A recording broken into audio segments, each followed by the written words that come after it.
The year was 1915. The trenches of Ypres stretched endlessly under a gray, smoke-filled sky. Private Edward Clark, a young British soldier, sat in the mud clutching a photograph of his family. His hands trembled, not from the cold, but from the silence after the day's shelling. Silence that felt heavier than the explosions. From across the blasted field, a faint sound carried, a low humming. Curious, Edward slowly peeked above the sandbags. There, through the haze, a German soldier sat slumped against broken timber, softly humming a lullaby. His uniform was torn, his face pale, yet his eyes were fixed upward as though remembering home. Edward raised his rifle, but the song stopped him. For a moment, enemy lines blurred.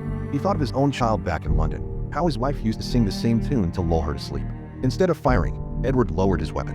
Carefully, he crawled forward through the mud until he reached the young German. The soldier's lips moved faintly, whispering, "For me, mutter, for my mother."